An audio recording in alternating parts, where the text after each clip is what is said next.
un bon musulman devrait-il s'appeler Zemmour? C'est le titre de cette émission. La structure de la valve du porc et de l'homme sont extrêmement proches. Si vous voulez vraiment détruire l'avenir d'un enfant, donnez-lui un téléphone.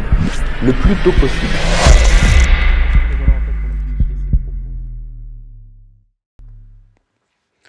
Assalamu alaikum, bonsoir à toutes et à tous et bienvenue dans notre émission de Islam en vrai. Ce soir pour m'accompagner, donc j'aurai Monsieur Samir Sahib, assalamu alaikum. Wa alaikum salam. Et Monsieur Al-Hajj Sahib, assalamu alaikum. Wa alaikum salam. Voilà, première fois qu'on fait l'émission ensemble, deux nouveaux intervenants avec moi ce soir. Comme vous le savez, depuis déjà quelques semaines, on traite sur la vie du prophète Mohammed sallallahu alayhi wa sallam. La semaine dernière, nous avons vu la bataille de Badr. Et justement, aujourd'hui, nous allons voir la suite de ce qui s'est passé. Avant ça, on va juste revenir sur une ou deux questions qu'on n'a pas pu traiter la semaine dernière parce que le sujet était tellement intéressant qu'on a un petit peu débordé. Et ensuite, on verra tout ce qui s'est passé après la bataille de Badr. Alors, on va commencer sans perdre de temps. Justement, la dernière fois, on avait terminé sur la bataille de Badr et on avait fini sur une question sur la comparaison des compagnons de Isa alayhi salam et ceux de Mohammed sallallahu alayhi wa sallam et pourquoi ils ne l'avaient pas déifié, etc., etc. Et on avait une autre question dessus, c'était comment étaient les compagnons de Jésus alayhi salam comparés à ceux de Mohammed sallallahu alayhi wa sallam? Un peu plus de précision sur ça. Alors, par rapport à ça, on va d'abord parler des compagnons de Isa alayhi salam, donc de Jésus. Donc, il y a eu, en fait, c'était un peu, ce qu'on dit, il y a une sorte de progression aussi. Il faut pas oublier, on faut mettre dans le contexte quand même. L'islam est arrivé justement pour apporter une sorte de une progression dans le sacrifice, dans le système, dans le sacrifice des compagnons.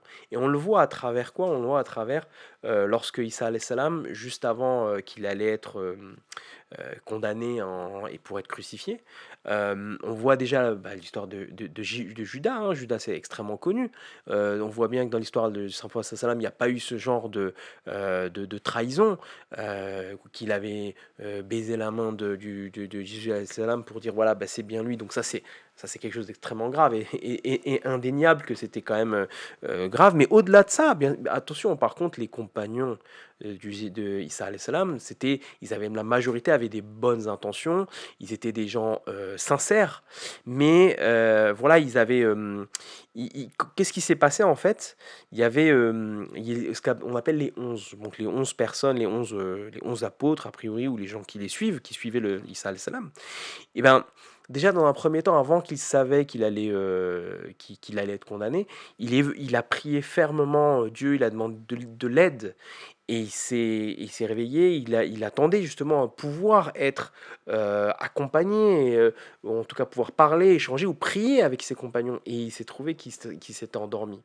Et on voit aussi, par exemple, dans un excellent livre qui s'appelle Les ultimes relations humaines du Christ avant sa mort de Maurice Testard, et en fait c'est un prêtre et en même temps un professeur à l'université qui évoque en page 220, les 11 le suivent et c'est seulement après la tentative de combat de Pierre et le désaveu de Jésus que tous prendront la fuite, à l'exception toutefois de Pierre et de gens qui voudront rester à proximité de Jésus et suivre de près l'évolution de la situation. Donc on voit bien, enfin, c'est pas nous qui le disons, c'est-à-dire qu'il y a une fuite des compagnons.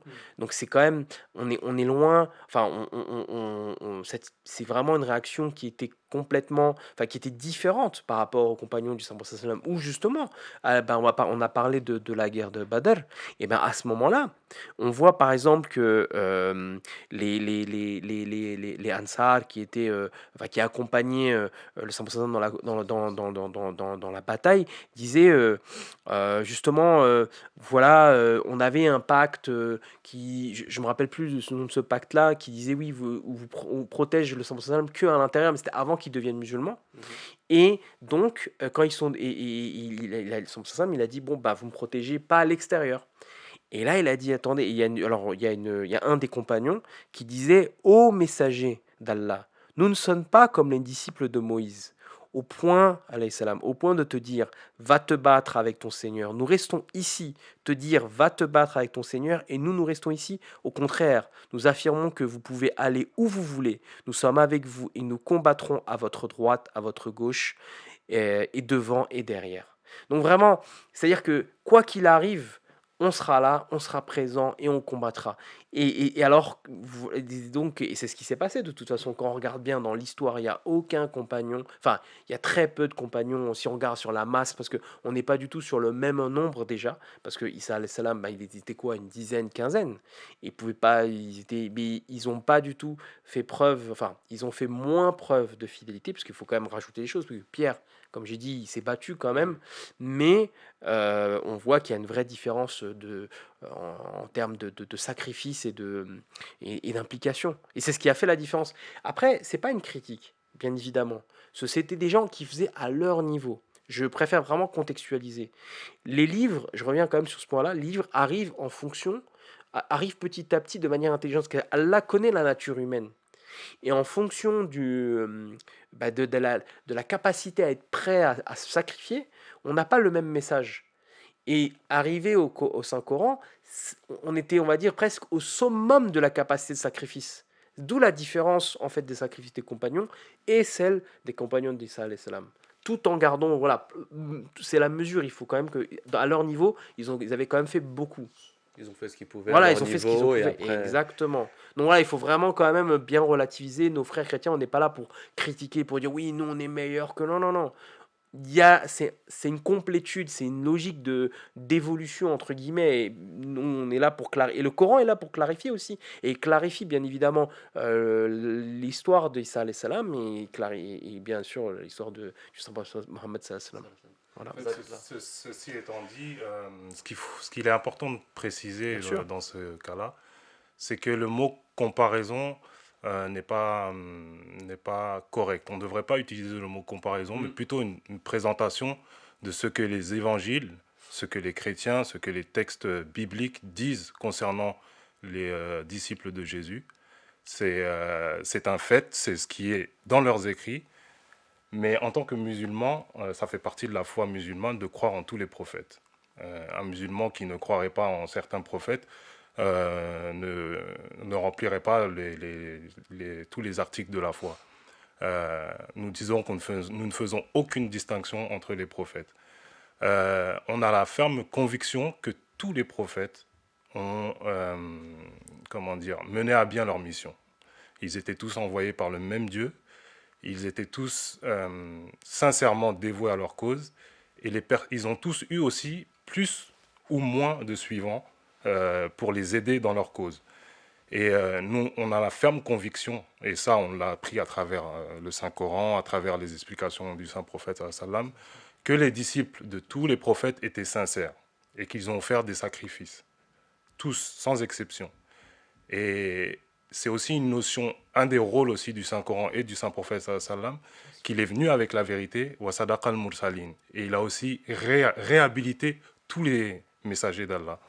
Donc en ce sens, ce que la Bible nous présente concernant Isa alayhi salam, concernant ses compagnons, n'est pas forcément à prendre au pied de la lettre. Parce qu'on peut voir dans le Saint-Coran, et là j'ai relevé quelques versets coraniques, où Allah dit dans le chapitre 5, verset 112, « Et quand j'ai inspiré aux disciples de Jésus de croire en moi et en mon messager, ils dirent, nous croyons et sois témoins de notre soumission. » Dans un autre verset, lorsque Allah s'adresse donc à ceux qui livrent le Saint-Coran, c'est-à-dire les musulmans, nous lisons le Saint-Coran, Allah, comme exemple, il nous dit, dans le verset 15 de la sourate 61, « Ô vous qui croyez, soyez les aides dans la cause d'Allah, comme disait Jésus, fils de Marie, à ses disciples. Qui sont mes aides pour la cause d'Allah ?» Les disciples dirent, « Nous sommes les aides d'Allah. » Alors un groupe des enfants d'Israël crut, alors qu'un autre groupe refusa de croire. Nous aidâmes donc ceux qui crurent contre les ennemis et ils devinrent victorieux. Donc, à travers ces versets du Saint-Coran, Allah prend comme exemple les disciples de Jésus, fils de Marie.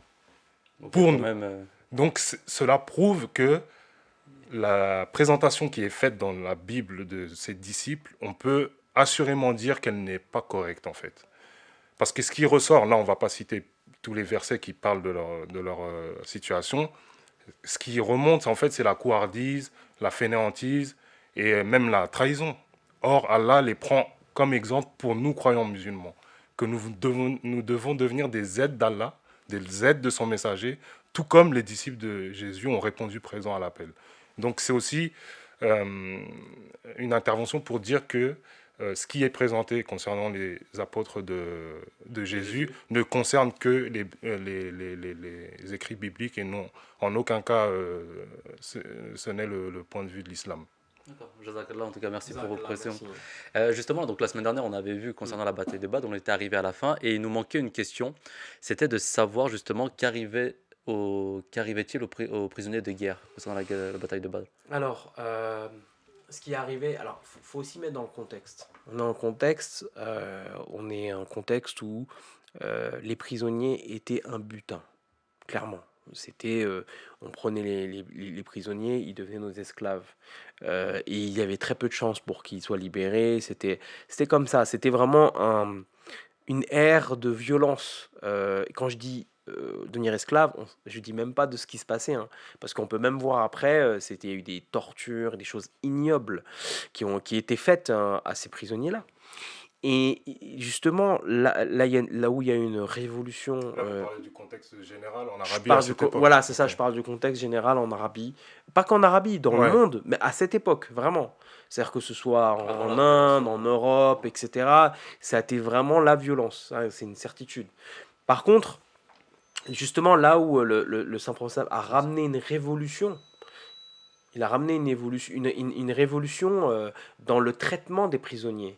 C'est-à-dire au point où même il disait donner de l'eau aux prisonniers, donner même des dattes sèches à eux, alors qu'eux-mêmes étaient par exemple dans une situation pas de famine, mais qu'on va dire de restriction. Donc ils étaient dans une forme de restriction et ils donnaient, ils donnaient enfin, ils donnaient du respect, ils donnaient de la nourriture et des fois même ils libéraient par exemple ces prisonniers en échange de services. Typiquement, il y avait des prisonniers par exemple qui savaient lire et écrire, qui donnaient des services de lecture et après à l'issue de ça, ben voilà, ils les libéraient. Donc il y avait vraiment une forme de une volonté vraiment de respect des prisonniers et même si les musulmans eux-mêmes, lorsqu'ils étaient prisonniers, voire même tués, ils étaient beaucoup moins bien traités par les autres, par les Quraysh, ou à la différence des musulmans. Ils gardaient quand même le bon comportement malgré Évidemment, qu'eux avaient les persécutions exactement, derrière. exactement. Et au-delà de ça, je reviendrai sur un élément aussi qui est important, c'est dans la sourate, en fait, c'est que c'était pas l'objectif aussi des musulmans de prendre des prisonniers. C'est ça qu'il faut garder en tête. Parce que des fois, il y a des batailles où on fait des batailles pour prendre des prisonniers. Absolument. Là, au contraire, c'était pas du tout un objectif. C'est s'il y a un objectif, s'il y a des prisonniers, ce qu'il y en a ce qui arrive, alors là, on est obligé de bien les traiter. Et notamment, c'est évoqué dans la sourate Al-Anfal, verset 68. Au nom d'Allah, le gracieux, le miséricordieux, il ne sied pas un prophète qu'il ait des captifs avant qu'il n'ait pris part à une bataille régulière dans le pays. Si vous prenez des captifs en dehors du combat régulier, vous serez considérés comme désirant les biens d'ici-bas, tandis qu'Allah désire pour vous l'au-delà, et Allah est puissant et sage. C'est-à-dire que c'est dans le cadre d'une bataille. Là, c'est normal, il y a une obligation d'avoir des prisonniers, on en a, c'est logique.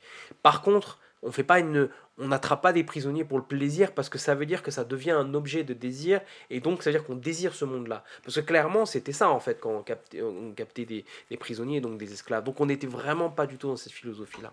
Donc je ne sais pas si El Hajj Saeb va rajouter des choses, mais... En fait, ce qu'il faut aussi savoir, que, comme vous l'avez bien précisé, c'est que après des batailles régulières, forcément, il y avait des morts, beaucoup de morts, et il y avait aussi des personnes qui survivaient, mais qui étaient désarmées. À ce moment-là, ces personnes-là n'étaient pas exécutées, mais ils étaient faits prisonniers de guerre. À cette époque-là, les prisons n'existaient pas. Il n'y avait pas des emplacements spéciaux pour les entasser et les enfermer. Mais voilà. Donc, souvent, ils étaient à charge de ceux qui les avaient fait prisonniers. Et c'était la même chose également pour le Saint-Prophète sallam et ses compagnons. Donc, concernant toutes les batailles d'ailleurs, tous les prisonniers de guerre, c'était le même traitement. Et là, précisément, on parle de la bataille de Badr. Tous ces prisonniers qui ont été... Il y en avait environ 70, si je ne dis pas de bêtises. Ils ont été répartis en fait dans les familles des musulmans à Médine. Et le Saint-Prophète sallam avait donné des injonctions très strictes concernant le traitement qui devait être réservé à ces prisonniers de guerre. Notamment qu'ils ne devaient pas subir la faim, qu'ils devaient se nourrir correctement. et les traiter avec gentillesse et bonté. C'est pas parce que ce sont des prisonniers ennemis qu'il fallait, comme disait Samir au tout début, les traiter avec violence, les torturer, voire pire. Donc, il y a des rapports dans des hadiths dont je n'ai pas les références sous les yeux ici, qui font mention que certains compagnons, du fait de leur volonté toujours à vouloir appliquer à la lettre les injonctions du Saint-Prophète, donnaient du pain cuit ou des repas que eux-mêmes n'avaient pas l'habitude de consommer à ces prisonniers-là. Si bien que beaucoup de parmi ces prisonniers devenaient musulmans. C'est ce que j'allais dire, je pensais, c'est ça qu'ils étaient devenus musulmans, les prisonniers. Donc, c'est ça en fait, c'est que la plupart des prisonniers, par rapport le fait de vivre parmi les musulmans en tant que prisonniers, avec ce bon traitement, disaient que ces gens-là en fait ne pouvaient pas être mauvais, ça ne pouvait pas être un mauvais message. Exactement, c'est-à-dire que leur foi ne pouvait pas être mauvaise. Et j'irais peut-être plus loin, c'est que c'est même une preuve de la véracité de l'islam, et au-delà de ça même, c'est une preuve du côté révolutionnaire du traitement. Le fait de bien traiter les prisonniers mieux que soi-même, ils ont dû être choqués. Je me mets à la place d'un prisonnier qui a l'habitude que oui, voilà, on prend les esclaves, on fait quoi, enfin voilà, on fait ce qu'on en veut. Vous savez, récemment, on parle de ça, mais on peut prendre ne serait-ce que ce qui s'est passé, les traites négrières. Regardez comment ils étaient traités, les esclaves envoyés aux États-Unis. On parle du XVIIe siècle, XVIe siècle. Hein. Comment c'était grave à l'époque, et c'était dû à des... Et nous, on était à 1000 ans, voire avant, et regardez la manière dont c'est fait. Donc, Subhanallah, c'est vraiment quelque chose qui a dû choquer la personne. Il dit, mais attendez, comment il me traite? Mais c'est jamais arrivé comme ça. Donc, elle a dû se dire, si ça a pu transformer ces personnes-là, parce que c'était des gens identiques aux autres, c'est que ça doit être quelque chose de spécial. Je pense qu'il y a vraiment aussi un élément de véracité là-dedans. Et en fait, j'ai envie de rajouter quelque chose ici, c'est que vous avez utilisé le mot révolutionnaire. En fait, elle est là la magie du Saint-Prophète. C'est à cette époque, ce genre de comportement n'était même pas pensable, en fait. On ne pouvait pas imaginer, même le plus grand rêveur ne pouvait pas imaginer qu'une doctrine, une religion puisse enseigner de tels enseignements, et encore moins que des personnes qui étaient considérées comme des barbares puissent les appliquer à un tel niveau, en fait. Oui, il est transformé, c'est une transformation. On avait vu dans les émissions précédentes, un peu sur le comportement du prophète sallam avec Médine, avec les croyants, avec les musulmans et ceux qui n'étaient pas musulmans ou les non-croyants.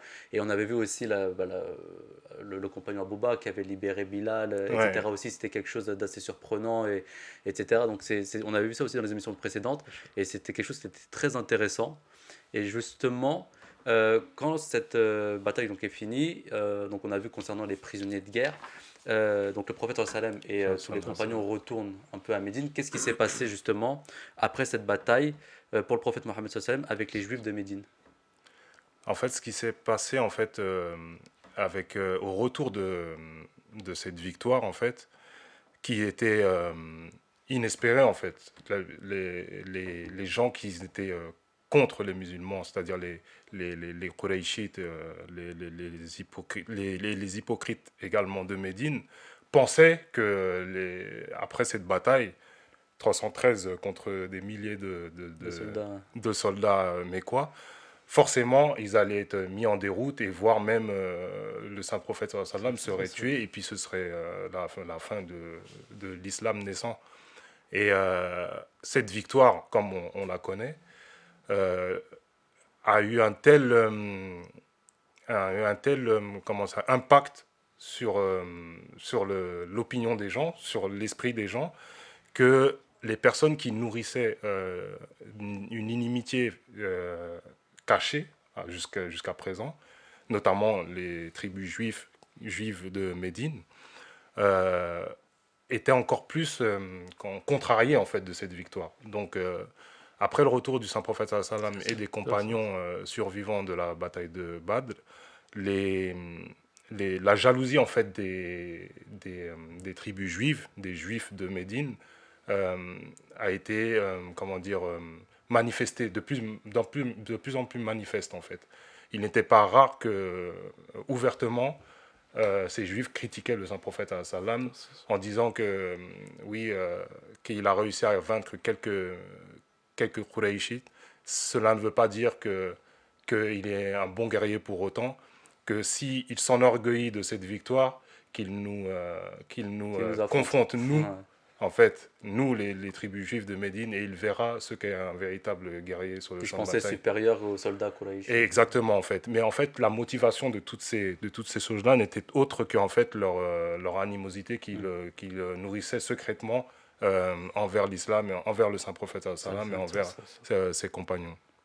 Je crois qu'il y a aussi une histoire, cette animosité a provoqué aussi des provocations de la part des tribus juives, de certaines personnes, par exemple, il y avait les anciennes, enfin les anciens, on va dire, qui n'étaient pas musulmans, les idolâtres, Oui, c'était les Aus et les les Aus et les Khazraj, c'est ça Khazraj, ouais. Khazraj, merci. Et ben ils avaient une animosité déjà auparavant, donc de bataille avant que l'islam arrive.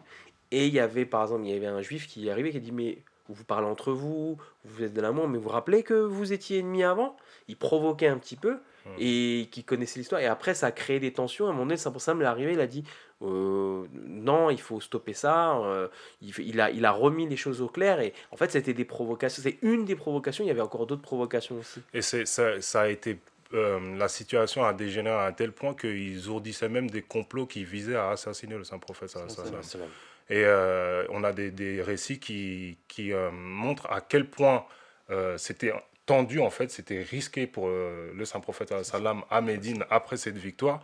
On a dans un récit un compagnon du nom de Talha ibn Barara qui était sur le point de mourir. En fait, il était mourant. Il a demandé à ce que s'il devait mourir pendant la nuit, que le saint prophète sallallahu alayhi wa sallam ne soit pas informé, de peur que ce dernier ne se déplace pour effectuer sa prière funéraire et qu'il ne soit en danger, en fait, lors de ses déplacements nocturnes par rapport à la menace qui pèse sur lui de la part des Ah tribus oui, donc juives. pour la protection du prophète Sallam, il ne voulait pas qu'il se déplace la nuit, en fait. C'est pour démontrer à tel point la menace était réelle, en fait. Mais c'est faux parce qu'en plus, dans les émissions précédentes, on avait vu à Médine comment le prophète sallam a essayé d'être juste vraiment avec tout le monde et essayer d'arranger tout le monde. Et qu'après, derrière, il y a quand même ce phénomène de... Et surtout qu'il y avait un traité qui était un traité entre le saint prophète sallallahu alayhi wa sallam et ses tribus juives à Médine. Le saint prophète sallallahu alayhi wa sallam a toujours tout fait, tout mis il a toujours exhorté ses compagnons à respecter ce traité. Il a toujours, comment dire, fait en sorte de respecter les sentiments de toute personne qui n'était pas musulmane à Médine, en fait. Mais malheureusement, les Juifs n'avaient pas la même... les Juifs de Médine à l'époque n'avaient pas la même Justement, intention. c'est ce que j'allais vous demander, concernant le traité que vous étiez en train de parler, qui a violé justement ce traité en premier? Qu'est-ce qui s'est passé pour que ce traité En fait, prenne fin? il y avait 3 tribus juives à Médine à l'époque. Il y avait les Banu Nazir, les Banu Qaynuqa et les Banu Quraïda. Et parmi ces 3 tribus juives, la plus puissante et la plus arrogante, c'était les Banu Qaynuqa. Et en fait, ce sont eux qui ont brisé le traité qui avait été conclu avec le saint prophète sallam en premier. Donc, en fait, ils n'arrivaient pas à contenir l'animosité qu'ils entretenaient secrètement envers le saint prophète sallam. Et malgré le traité qui avait été mis en place, après la bataille de Badr, justement, après tous ces événements qui pesaient, ils ont violé ce traité. Et ils ont même déclaré ouvertement au saint prophète sallam qu'ils étaient prêts à le confronter en bataille, en fait. D'accord. Donc, ils s'attendaient à ce que le prophète sallam en fait se termine à la bataille de Badr, et quand il est revenu, surpris, ils se sont dit ouais, c'est pas possible. Donc surtout nous de la jouer vie. Voilà, en fait c'est ça. C'est que faut aussi remettre dans le contexte. Je me permets juste de rajouter une chose, c'est que à l'époque, avant que l'islam arrive à Médine, les Juifs est dominé. Les mécréants, ils étaient à tel point où même les mécréants, je crois que s'ils ne pouvaient pas avoir un garçon et que finalement ils ont un garçon, ils devaient devenir juifs. C'était D'accord, vraiment ok. quelque chose de... Il D'accord. respectait tellement les juifs que... Mais après, c'est justement par ce respect des juifs que les Aus et les Khazraj sont devenus musulmans parce qu'ils avaient entendu l'histoire de l'avènement d'un prophète. Mais je veux dire, ils avaient vraiment un ascendant, en fait, les juifs. Et du coup, ils voyaient sur cet ascendant-là s'effondrer, en fait, petit Ouais, à petit. ouais, Donc c'est c'est ça ça. aussi qui... Ben, justement, face à tout ça, toutes ces menaces, à toutes ces tribus juives qui étaient en train de s'emporter, c'était quoi le comportement du prophète Mohammed sallallahu alayhi wa sallam après, devant tout ça? Bon, comme je l'ai dit tout à l'heure, le saint prophète sallallahu alayhi wa sallam, dans toute situation, a toujours fait en sorte de respecter le traité, Mhm. de respecter les sentiments toute personne qui n'était pas musulmane à Médine. Et il a toujours exhorté ses compagnons à faire preuve de patience et à ne pas réagir à ces provocations. Mm. Parce que ce n'était que des provocations. Il n'était pas passé à l'acte. Donc, malgré la réalité de la menace, le saint prophète sallallahu alayhi wa sallam n'a jamais pris aucune décision qui venait à s'en prendre à ces tribus juives, notamment plus précisément cette tribu des Banu Qaynuqa, en fait. Donc, c'était à un tel point qu'il faisait tellement attention qu'il avait même interdit à ses compagnons d'évoquer une quelconque supériorité du saint prophète sallallahu alayhi wa sallam sur les autres prophètes, sur les prophètes juifs, en fait. Par peur de Blesser les de blesser sentiments les sentiments de... des juifs, malgré qu'ils savaient très bien que ce sont des personnes qui voulaient atteindre à sa personne physiquement, en fait. D'accord. Vous voulez rajouter quelque chose, Samir? Non, c'est très clair. Ouais, on avait aussi une référence, je ne sais pas si vous l'aviez.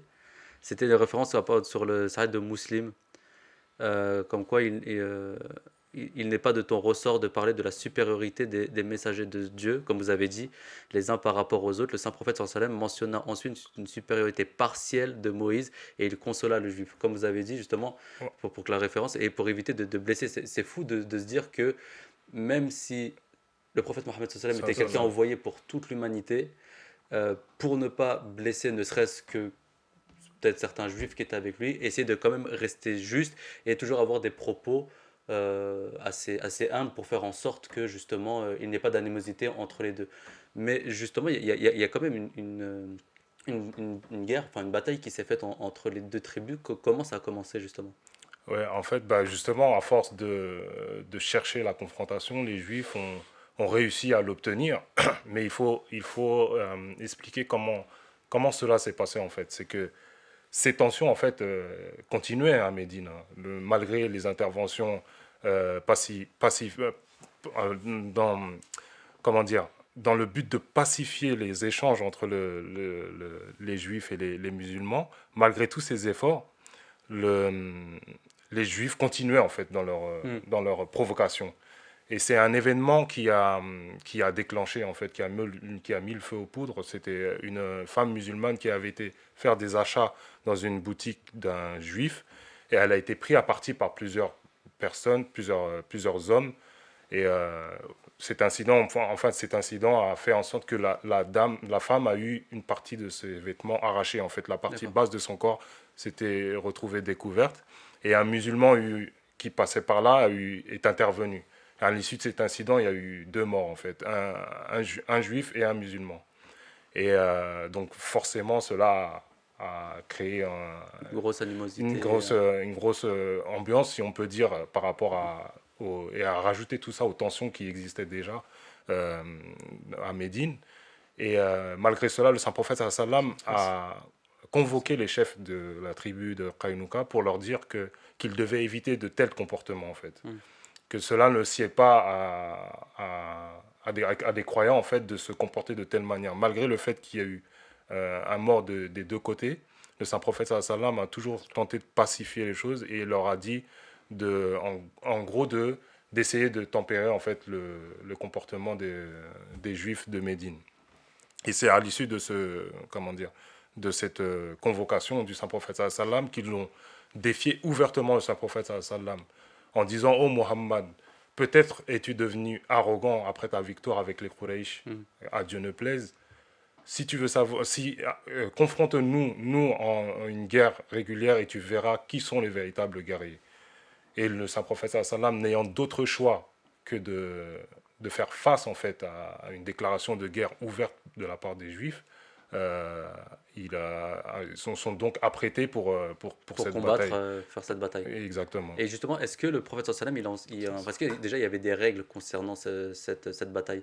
Est-ce que tout était permis ou est-ce qu'il y avait quand même certaines règles que le prophète sallam a quand même enseigné aux compagnons En fait, il y avait des règles qui étaient communément acceptées par tous les peuples en fait, de cette époque et de cette région. Il y avait différentes manières de faire la guerre. Et là, en question là, c'était une guerre, on va dire, interne, si on peut dire. Donc ça concernait deux tribus, enfin deux clans d'une même ville. Donc cette bataille a eu lieu. Il y avait une manière de faire la guerre, c'était qu'il y avait une partie, une des deux armées qui se retranchait dans sa forteresse et l'autre partie qui assiégeait en fait, cette dernière. Chacun leur tour, ils faisaient le... Non, en fait, il y a une partie, et là, dans le cas qui nous intéresse, ce sont les Juifs qui se sont retranchés dans leur forteresse et les musulmans qui les ont assiégés, en fait. Et ceux qui assiégeaient, c'est-à-dire les musulmans, à chaque fois qu'une occasion se présentait, ils lançaient un assaut contre la forteresse juive. Et en fait, les règles de ce style de faire la guerre, c'est que au bout d'un moment, c'est soit l'armée qui assiégeait la forteresse perdait espoir et levait le siège. À ce moment-là, la victoire a été déclarée en faveur de ceux qui étaient dans la forteresse, ou soit ceux qui étaient justement assiégés perdaient espoir et ouvraient les portes de leur forteresse. Ça donnait gagné. En fait, ça déclarait gagnant en fait. Ceux qui étaient en train d'assiéger la forteresse. Et justement, qui a gagné cette guerre et qu'est-ce qui est arrivé aux perdants? En fait, justement, le siège des musulmans a duré 15 jours. Et au bout des 15 jours, les Banu Qunayqa ont ouvert les portes de leur forteresse, mais à condition que leur vie, leur propre vie, la vie de leurs femmes et leurs enfants soit épargnée. Condition que le Saint-Prophète sallam a acceptée. Donc, au bout de 15 jours, le siège était levé. Enfin, la forteresse était ouverte et ils se sont rendus, les Juifs se sont rendus, et la condition qui stipulait qu'ils devaient être épargnés avait été acceptée par le Saint-Prophète. Cependant, peut-être vous allez me poser la question, mais le Saint-Prophète n'a pas permis à cette tribu de rester à Médine. D'accord. Donc, ils ont été expulsés de Médine. Mais encore une fois, cette expulsion, on a tendance à l'entendre par rapport aux orientalistes ou les ennemis de l'islam, de dire que le Saint-Prophète sallam aurait banni les Juifs. Aurait été trop dur, les a bannis. Les a bannis de la ville. Or, la manière dont ça a été fait, parce que ce n'est pas une expulsion, ils n'ont pas été expulsés comme des malpropres, si je peux dire, ou chassés comme des voleurs. C'était une expulsion qui a été organisée. Le Saint-Prophète sallam a désigné une personne qui devait se charger, en fait. Un délai de 3 jours, si je ne me trompe pas, leur a été accordé pour qu'ils se préparent à quitter la ville. Et ils ont été accompagnés, c'est-à-dire que c'était une expulsion encadrée de la ville de Médine. Et loin d'être une punition, en fait, malgré le fait qu'ils méritaient une punition. Il faut savoir que par rapport aux lois de la guerre de l'époque, ils méritaient d'être tués. C'est pour ça qu'ils ont émis la condition d'être épargnés, parce qu'ils savaient que c'était fini pour eux, qu'ils allaient se rendre et qu'éventuellement ils devaient mourir. Donc ils savaient aussi que le Saint-Prophète sallam était clément. Donc ils ont demandé cette condition qui a été acceptée. Mais le fait que le Saint-Prophète sallam les ait expulsés, c'était même pas pour les punir. C'était pour justement garantir la sécurité et la paix dans les rues de Médine.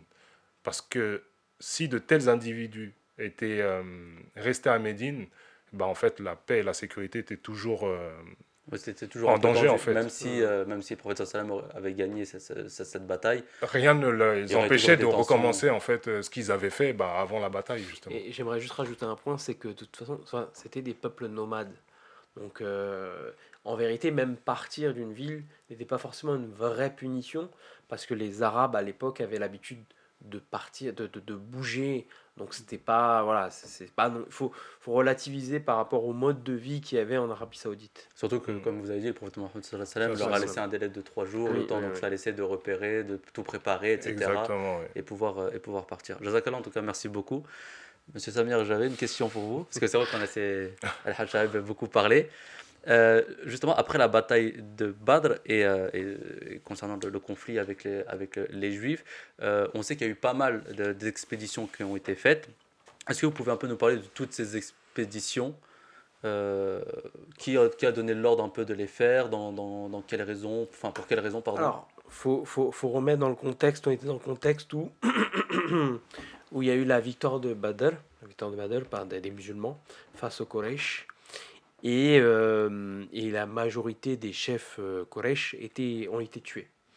Donc il restait Abu Sufyan bin Harb, qui avait une soif de vengeance en fait. Il était vraiment, voilà, il s'est dit il faut que je venge les morts. Et donc ce qui s'est passé, c'est qu'il a même fait une promesse. Il a dit qu'il n'aura pas de relation avec sa femme, ni ne mettra de l'huile sur ses cheveux. Bon, a priori, ça devait être un signe de beauté, etc. à l'époque, tant qu'il n'aura pas pris sa revanche. Donc, c'est pour vous montrer à quel point les Quraysh avaient ce sentiment de vengeance et ils n'allaient pas laisser tranquille les musulmans. Parce que les musulmans, eux, voulaient rester tranquilles, ils ne voulaient pas aller faire la guerre. Donc ça, c'est important parce que ça met dans le contexte où on est en situation de Quraysh qui veulent, ou d'ennemis qui sont autour des musulmans et qui veulent attaquer. Et pas un contexte, voilà, c'est les musulmans qui sont dans une volonté expansive, comme certaines personnes pourraient penser. On n'est pas du tout là-dedans, en fait. Et donc, on a la première guerre, en fait, qui s'appelle Ghazwa Karkaratul Qudr, qui est en fait une bataille c'était des tribus qui avaient été aussi associées. Juste, c'est que ça arrivait quelques jours après, à peine quelques jours après Badr.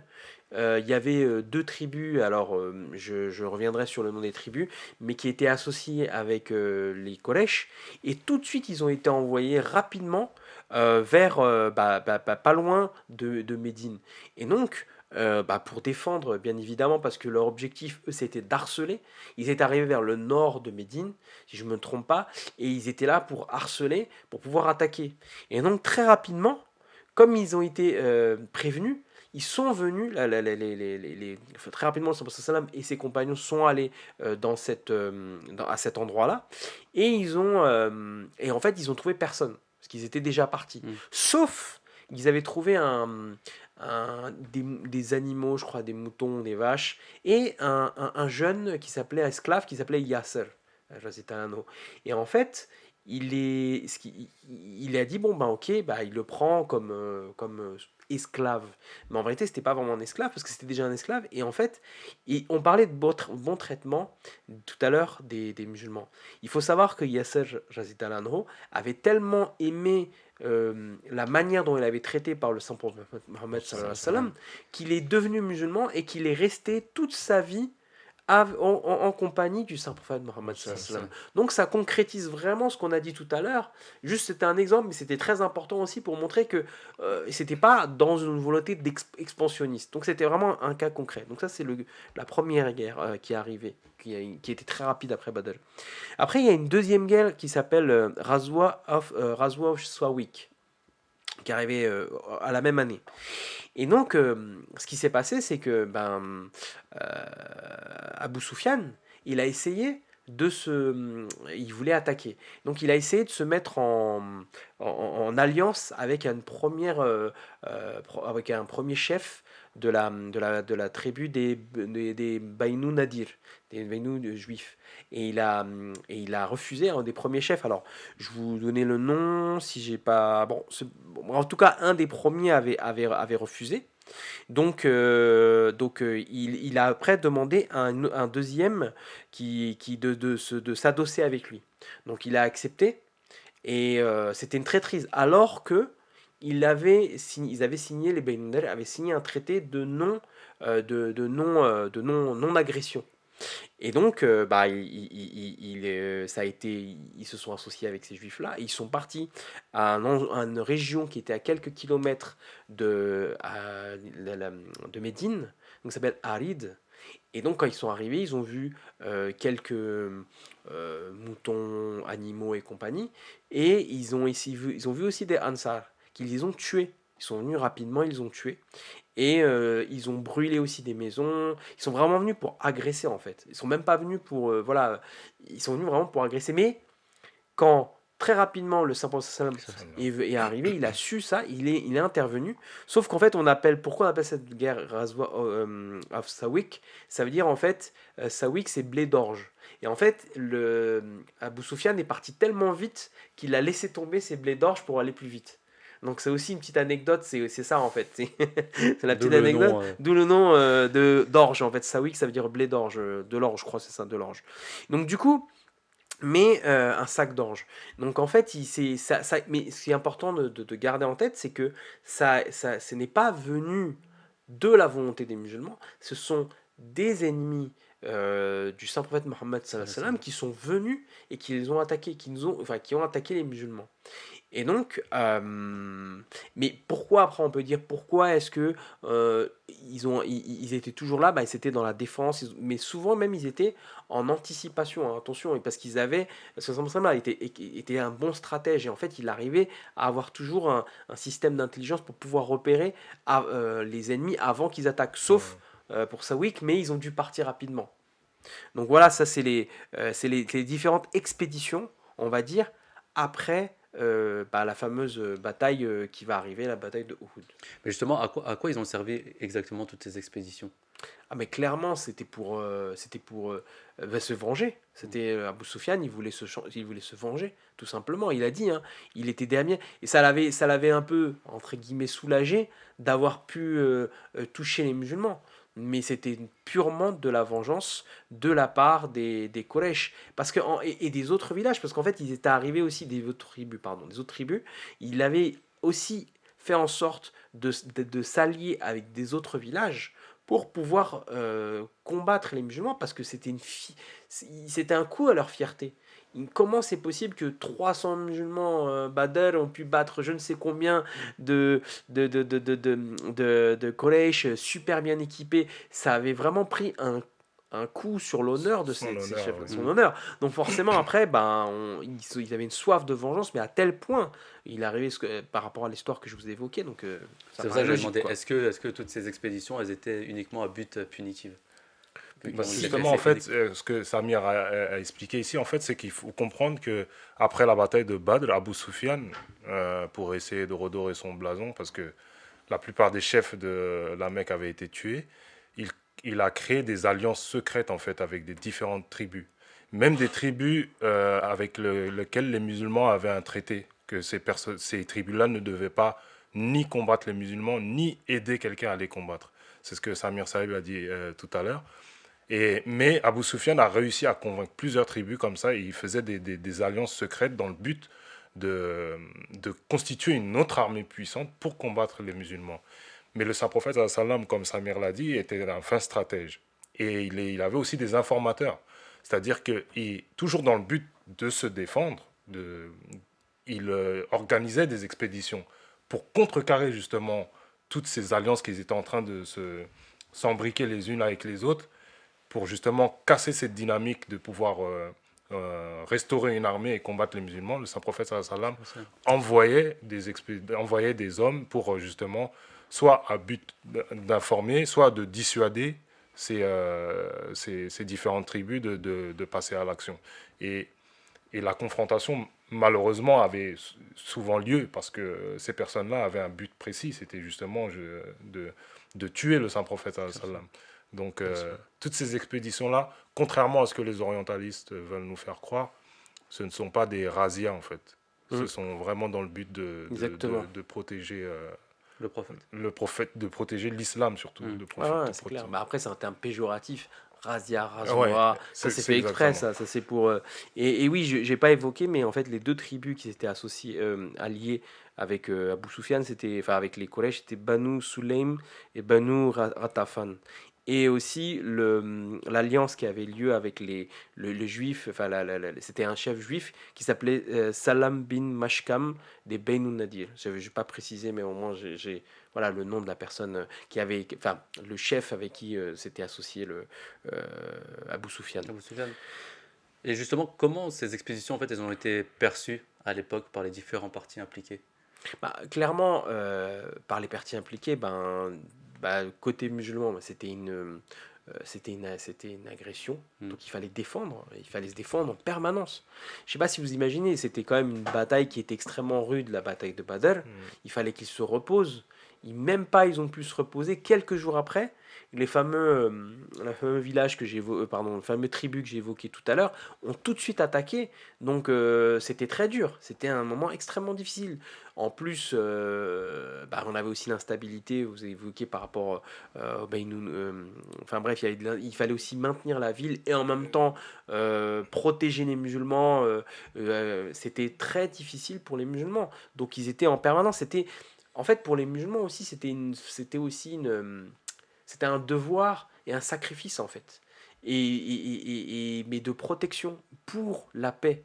Alors que de l'autre côté, c'était uniquement de la vengeance par arrogance, tout simplement. C'est de l'arrogance derrière ça. Comment ça se fait que une des peu de musulmans ont pu nous mettre à mal? Et en plus, c'était compliqué parce que les peu de musulmans, comme Samir Saïb il est en train de parler, c'était pour la plupart des esclaves face à des Exactement. grands guerriers, face à des chefs mécois, etc. Donc leur arrogance était encore plus développée de ce côté-là. Et Abu Sufyan, en fait, avait conscience de cela, en fait. Malgré l'intervention divine à Badr, il savait que les musulmans étaient affaiblis. Ils étaient affaiblis. Il savait qu'il y avait des conflits internes à Médine que le saint prophète sallallahu et compagnons devaient gérer. Et ayant conscience de ça, il a essayé rapidement, non seulement déjà de pouvoir les réattaquer rapidement, mais aussi essayer de redorer son blason parce qu'il avait été humilié, en fait, un chef mécois de l'époque qui revenait vaincu, humilié à la Mecque. Et il était sujet à beaucoup de railleries. Il avait perdu son statut, entre guillemets. Donc, il avait conscience de ça. Donc, rapidement derrière, c'est pour ça qu'il avait essayé justement de reconstituer une armée pour pouvoir attaquer rapidement. rattaquer rapidement les musulmans. D'accord, Jazakallah en tout cas, merci pour ces précisions. Et en plus, après la bataille de Badr, il y avait donc une autre grande bataille qui était assez connue, c'était la bataille de Uhud, qu'on va traiter vraiment très précis les semaines qui vont suivre. Mais juste avant pour entamer ce sujet-là, qu'est-ce qui a lancé cette guerre justement? Ce qui a lancé cette guerre, ça revient toujours encore au sentiment de vengeance, mais cette fois-ci de manière plus structurée, de manière forte. Et bien sûr, vous reviendrez plus en détail. Il y avait aussi cette fomentation côté des Juifs aussi, parce qu'ils voulaient aussi... ils s'alliaient avec les Quraysh. Et il y avait aussi un point important, c'est qu'ils avaient pu, avec le commerce, générer de l'argent. On parle de plus de 50 000 dinars qui avaient été cumulés. Donc avec ça, il y avait vraiment une volonté de vouloir frapper fort, dur. Et donc, dans toute cette préparation-là, on parle, c'était l'oncle du saint prophète Mohammed sallam qui avait prévenu, en fait, qui était au fond de son cœur pour le saint prophète Mohammed sallam, mais qui était à la Mecque. Et il savait cela. Et donc, il y avait il a envoyé une lettre au saint prophète Mohammed sallam, mais qui avait pris du temps parce que au moment de la réception de la lettre, Mohammed sallam était à Kouba. Vous savez, Kouba, c'était un endroit juste au-dessus de Médine, qui était la première mosquée à Médine, même première mosquée à Médine. Et voilà, donc ça avait pris du temps. Mais quand ils ont reçu cette lettre-là, donc ils savaient qu'il y avait tout ça qui était en train de se préparer. Et il y avait un recensement des musulmans. Donc il y avait plus de 1500 musulmans à l'époque. Et les musulmans se sentaient forts, mine de rien, parce que 1500, à cette époque, c'était beaucoup. Hein. Mais Là, il savait que on y avait une armée potentiellement qui allait arriver de 3000 personnes, 200 chevaux, 3000 chameaux. Enfin, vous imaginez. C'était énorme pour l'époque. C'était Oui. énorme pour Là, on l'époque, hein. pourrait dire c'est différent, mais pour l'époque, c'était. Exactement.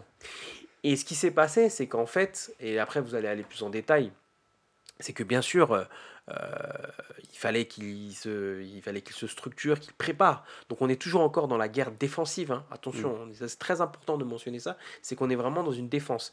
Et comment il avait anticipé? C'est à travers justement son oncle, où il savait que la bataille allait arriver, parce qu'ils allaient arriver justement, ils étaient en chemin, les Quraysh, pour arriver vers Médine. Et donc, le saint prophète Mohammed a eu un rêve. En fait, il a dit, la nuit dernière, dans mon rêve, j'ai vu une vache et j'ai aussi vu que la pointe de mon épée, que la pointe de mon épée s'était brisée. Donc, ça faisait référence à quoi? Parce qu'on lui a posé la question, mais à quoi, qu'est-ce que ça signifie? Et là, le saint prophète m'a dit, j'ai compris que le sacrifice de la vache signifiait que certains de mes compagnons deviendraient des martyrs, et il me semble que le fait de briser la pointe de mon épée est une indication que l'un des martyrs sera une personne de ma famille, ou peut-être que je serai moi-même blessé au cours de cette campagne quant à placer ma main dans une cotte de maille. J'en ai déduit que pour repousser cette attaque, il est plus approprié pour nous de rester à Médine. Donc en fait, il y avait cette volonté d'abord de rester à Médine, et même Pour leur sécurité. pour la sécurité. Et je crois que c'est, alors corrigez-moi, mais c'est le leader des hypocrites qui était devenu musulman, Abdullah ibn Ubay ibn Salul. Merci, exactement. J'oublie son prénom. Qui lui avait dit oui, on reste d'abord à Médine, etc. Mais ce qui s'est passé, c'est que avec le zèle des compagnons, on revient on fait un peu une boucle. Parce que, vous voyez, on parlait des compagnons, du comportement des compagnons de Jésus et les compagnons du Saint-Prophète sallam. Là, on voit vraiment qu'il y avait un zèle absolument pour aller combattre. Et donc, ils étaient tellement, on va dire, motivés pour combattre que, à ce moment-là, il a dit, ok, on va y aller, on va combattre. Et donc, ils ont décidé de combattre. Et là, ils se préparent pour combattre. Et là, je vous laisserai peut-être détailler. Faut pas spoiler la suite Voilà. qui va arriver. Et là, on va voir ce qui va après. arriver. Mais on est toujours, j'aimerais préciser vraiment sur la notion de défense, que c'est pas la volonté de Saint-Prophète de vouloir se battre absolument, et qu'il n'avait pas le choix, qu'il devait faire face pour la survie de l'islam. Pas pour la survie... En fait, on parle de la survie du Saint-Prophète pour la survie de l'islam. Pas pour un intérêt personnel, pas pour un intérêt d'une nation, quelque chose. Et on sait très bien l'importance de l'islam, qui est aujourd'hui une religion qui est répandue Qui partout, s'étend partout, qui s'étend partout, etc. Mais pas de manière justement violente comme ce que beaucoup de gens peuvent nous faire croire. Ouais. Et là, on voit vraiment, quand on rentre dans le détail de chaque élément, on voit bien qu'on arrive à démontrer que finalement, ça n'a jamais été volontaire et que ce n'est que de l'intelligence ou de la réponse à de l'agression. Donc ça, je voulais vraiment le préciser. Mais surtout dans ce que vous avez dit, il y avait la dernière phrase dans la référence que vous avez apportée, où le prophète sallam disait il est plus approprié pour nous de rester à Médine. Donc on a vraiment une preuve que pour lui, il ne voulait pas sortir, il voulait pas forcément combattre, il voulait vraiment rester dans un endroit sûr, comme vous avez expliqué aussi tout à l'heure, le fait d'avoir banni le peuple juif. Donc peut-être il y avait certain calme, un certain respect qui était revenu à la normale, on va dire, à Médine. Donc il y avait cet effet de ne pas vouloir aller combattre, pas répandre le sang, il y avait toutes ces choses-là. Exactement. Ouais. Le Saint-Prophète sallam a toujours évité, en fait, au maximum la guerre. D'ailleurs, le drapeau noir de l'islam, lorsqu'il partait en bataille, représentait le deuil. Le deuil des futures victimes qu'il allait avoir. Il savait déjà qu'il allait avoir des morts. C'était inévitable car l'ennemi ne renonçait pas, malgré le fait que le Saint-Prophète, lui, ne voulait pas la guerre. Il savait qu'il y aurait des morts des deux côtés. Et il était déjà en deuil. Le noir représentait le deuil de ces personnes qui allaient tomber au combat lors de ces batailles. Jazakallah, on a pu traiter toutes les questions dans le temps imparti. J'espère que c'est bon pour nous à la région, on ne va pas se faire disputer aujourd'hui. Comme d'habitude, je remercie mes deux intervenants d'aujourd'hui. Jazakallah, merci beaucoup. Merci pour cette question pertinente. Merci. Comme vous le savez, cette émission, cette vidéo, elle est postée tous les vendredis. Tous les dimanches, nous avons notre émission Vos questions qui est en direct. Donc si toutefois il y a certaines questions ou certains passages que vous n'avez pas compris dans cette vidéo, vous pouvez toujours nous les poser le dimanche. On est en direct à 20h, entre 20h et 21h, enfin c'est sur cette chaîne. Il n'y a pas de souci. Et en plus, je crois que cette vidéo, elle sort aussi pendant le ramadan. Donc, c'est la semaine prochaine. Donc, bon ramadan à vous si vous êtes en train de le faire. Et nous, on verra par la suite, la semaine prochaine, plus en détail la bataille d'Uhud. Jazakallah. Assalamu alaikum wa rahmatullahi wa barakatuh. Wa alaikum salam. Un bon musulman devrait-il s'appeler Zemmour? C'est le titre de cette émission. La structure de la valve du porc et de l'homme sont extrêmement proches. Si vous voulez vraiment détruire l'avenir d'un enfant, donnez-lui un téléphone. Le plus tôt possible.